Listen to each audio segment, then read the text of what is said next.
Welcome back to my YouTube channel. कैसे हैं आप सभी? आई होप आप सभी अच्छे होंगे। तो फ्रेंड्स, आज हम बात करेंगे अंशु शुभम ऑफिशियल के बारे में।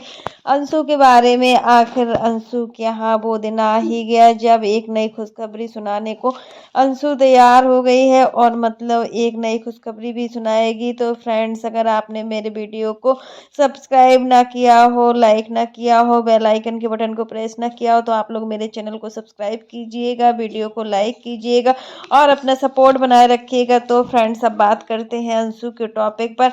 अंशु के घर में बहुत बड़ी गुड न्यूज आई है और ये गुड न्यूज सुनकर आप लोग भी बहुत ज़्यादा खुश हो जाएंगे, क्योंकि जिस दिन का पूरे परिवार वालों को इंतजार था, आखिर वो दिन आ ही गया है। इस दिन का बहुत सालों से इंतजार था, बहुत ही मतलब मेहनत से सब कुछ से ये कामयाबी हासिल हुई है। तो फ्रेंड्स, आप लोग, हम बताएं ना, एक चीज़ है कि मतलब अंशु कोई भी चीज़ बताने को तैयार ही नहीं होती है, बहुत ही मुश्किल से बताती है और काफ़ी टाइम बाद ही अंशु ने ये सब चीज़ें मतलब बताया हुआ है। तो यहाँ पर बात होती है कि अंशु की सासू माँ का जो सपना था और उनके हस्बैंड का जो सपना था, वो कहीं ना कहीं आज ये दोनों लोग मिलकर पूरा कर रहे हैं।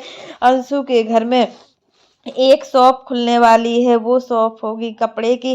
कपड़े का जो गारमेंट्स वाला काम होता है, वही सब मतलब दुकान खोली जाएगी और इस दुकान को अंशु और शुभम ने बहुत ही मतलब सपने देखे थे कि हमारा खुद का बिजनेस होगा। वैसे भी अभी शुभम के पास अपना कोई भी खुद का बिजनेस नहीं है, जो भी ये करते हो वो तो हमें नहीं पता, बट इनके जो पापा जी हैं वो कहीं जॉब करते हैं, वो बाहर रहते हैं और यहाँ पर त्योहारों में ही आते हैं। जैसे बड़े बड़े त्योहार होते हैं, दीपावली का त्योहार होता है तभी आते हैं, या कोई भी बड़ा फेस्टिवल होता है तब आते हैं, और वो जॉब करते हैं कोलकाता में। तो फ्रेंड्स, अब यहाँ पर रही बात शुभम की, आखिर शुभम क्या करता क्या नहीं करता, क्योंकि देखिए अपने पैरों पर खड़ा होना भी एक बहुत बड़ी बात होती है।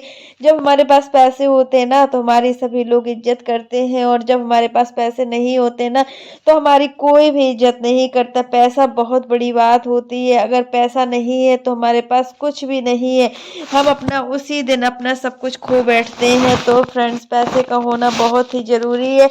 यहाँ पर अंशु और शुभ हमने सोचा कि अब इनको कुछ ना कुछ तो करना ही होगा, ऐसे मतलब फालतू में घर पर रहने से क्या होता है।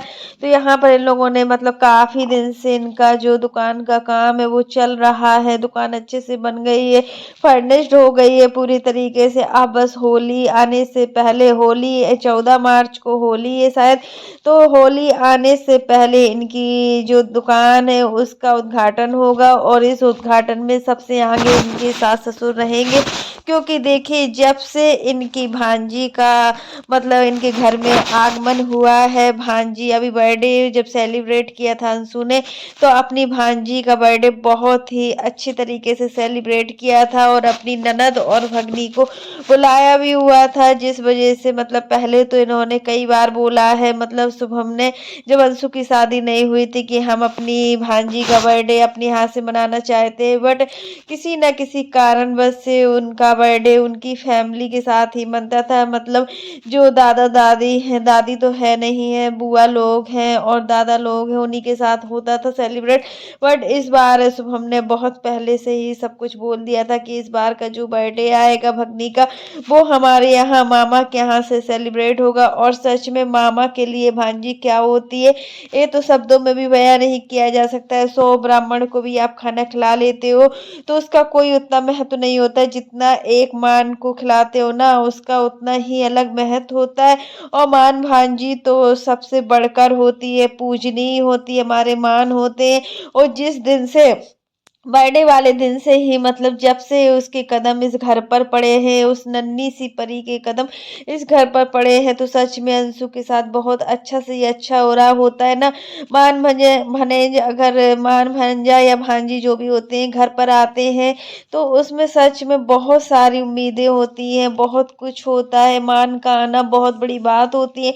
और जब हम अपने घर की बहन बेटियों के साथ अच्छा व्यवहार नहीं करते हैं, तो इससे लक्ष्मी भी नष्ट होती है और मतलब हमारे मान होते हैं ना, तो हमें लगता है कि हाँ, हम बहुत ज़्यादा भाग्यशाली हैं।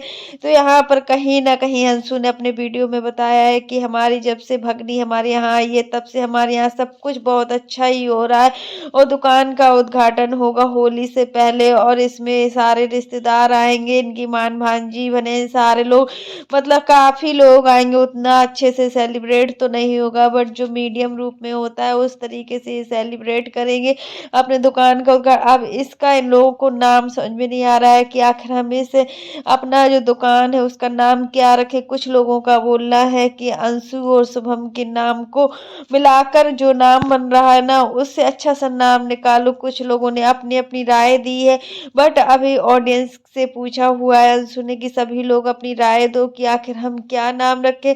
तो सच में यही खुशखबरी थी जो अंशु सुनाने वाली थी। कुछ लोगों का मानना था कि शायद अंशु प्रेग्नेंट है, वही खुशखबरी वो बताएगी, बट यहाँ तो कुछ उल्टा ही निकला, वो प्रेग्नेंट नहीं है। शायद ऐसा लग रहा है कि मतलब वो प्रेग्नेंट नहीं है। अगर प्रेग्नेंट होती तो वो अपना एक खुशखबरी भी देती, लेकिन वहाँ पर तो सिर्फ अपनी दुकान के बारे में ही बोला है। और फिर यहाँ देखिए, इन लोगों ने सोचा था कि हमें ऐसा बिजनेस करना चाहिए जिसमें अंशु और शुभम दोनों लोग अपना सहयोग दे सके, क्योंकि एक लोगों के करने से दुकान नहीं होती है। और सच में जब हम पार्टनरशिप में भी करते हैं ना दुकान, तो वो दुकान हमारी पूरी तरीके से बर्बाद हो जाती है। उसमें दूसरा इंसान पैसे खींचने की जुगाड़ में लगा रहता है और सामने वाला इंसान कुछ नहीं कह पाता है। इसलिए अंशु और शुभम ने सोचा है कि दुकान वो खुद ही बैठेंगे दोनों लोग और मिलकर दुकान करेंगे, हर चीज मिलकर ही करेंगे। यहाँ पर कुछ लोगों का बोलना है कि अपनी सासू माँ के नाम पर दुकान का नाम रखो तो बहुत ही अच्छा। हाँ, ये चीज तो है, सासू माँ के नाम या सास ससुर के नाम को मिलाकर जो नाम बनता है उस नाम से आप लोग अगर दुकान का नाम रखोगे तो सच में बहुत ही अच्छा लगेगा। और इससे आपके जो सास ससुर है बहुत ज्यादा खुश भी होंगे, क्योंकि देखिए सास ससुर को आप सम्मान देंगे तो उनकी खुशी का कोई ठिकाना ही नहीं रहेगा। तो फ्रेंड्स, यही खुशखबरी थी जो अंशु देने वाली थी बहुत दिनों से, लेकिन आज वो फाइनल दिन आ ही गया था जब अंशु ने अपनी खुशखबरी सुना दी और मतलब सब कुछ बता भी दिया। यहाँ पर मतलब जब दुकान खुलना था ना, तो सच में घर में किसी को पता नहीं था। यहाँ पर सिर्फ अंशु और शुभम को पता था, वो भी मतलब अंशु को अच्छे से पता नहीं था, लेकिन पता था क्यों नहीं था, लेकिन और सासू माँ को अभी कुछ दिन पहले ही बताया, सासू माँ को कुछ भी पता नहीं था। इनकी सिर्फ ननद को पता था और सरकार को पता था, इसके अलावा इनके यहाँ किसी को दुकान के बारे में कुछ पता नहीं था, क्योंकि ये लोग एक सरप्राइज के रूप में सबको बताना चाह रहे थे अपनी दुकान के बारे में। और सच में खुद का बिजनेस जो होता है ना, वो खुद का बिजनेस होता है। दूसरों का बिजनेस कितना भी कर लेना, वो हमें अपना बिजनेस नहीं लगता है, बट जब हम खुद के पैसे में चार पैसे कम भी आते हैं ना, तो उसमें एक सुकून होता है, वो अपना खुद का ही होता है। और जब हम पराई नौकरी करते हैं तो उसकी बात ही अलग होती है। तो फ्रेंड्स, आज के लिए बस इतना ही। कैसा लगा आपको मेरा वीडियो? वीडियो पसंद आए तो लाइक कर देना, और अगर आप चैनल पर न्यू हो तो चैनल को सब्सक्राइब करना ना भूलना। फिर मिलते हैं नेक्स्ट वीडियो में, तब तक के लिए बाय, टेक केयर फ्रेंड्स। आप लोग भी कमेंट बॉक्स में जरूर बताना कि अंशु की ये सब खुशखबरी आपको कैसी लगी, और अंशु आज जो मतलब खुश है तो कितना खुश लग रही है। अंशु की खुशी के पीछे कहीं ना कहीं ससुराल वालों का हाथ है। ससुराल वाले बहुत ज्यादा सपोर्टिव है, जो अंशु को हर समय मतलब सपोर्ट करते हैं। अगर यहाँ पर सास ससुर अच्छे ना होते तो एक लड़की का ससुराल में जीना हराम हो जाता है, क्योंकि ससुराल सास ससुर के साथ ही होता है। और देखिए, मायके में माँ का हक होता है पूरा। जिस दिन माँ नहीं होती उस दिन मायका नहीं होता है, और जिस दिन ससुराल में सास ससुर नहीं होते उस दिन ससुराल का नाम ही खत्म हो जाता है। और यहाँ पर अगर इनके नाम पर अंशु और शुभम इनके नाम पर दुकान को खोलेंगे तो इससे सास ससुर को बहुत ही अच्छा लगेगा और खुशी भी मिलेगी। तो फ्रेंड्स, आज के लिए बस इतना ही। वीडियो पसंद आए तो लाइक कर देना, और अगर आप चैनल पर न्यू हो तो चैनल को सब्सक्राइब करना ना भूलना। फिर मिलते हैं नेक्स्ट वीडियो में, तब तक के लिए bye, take care all of you.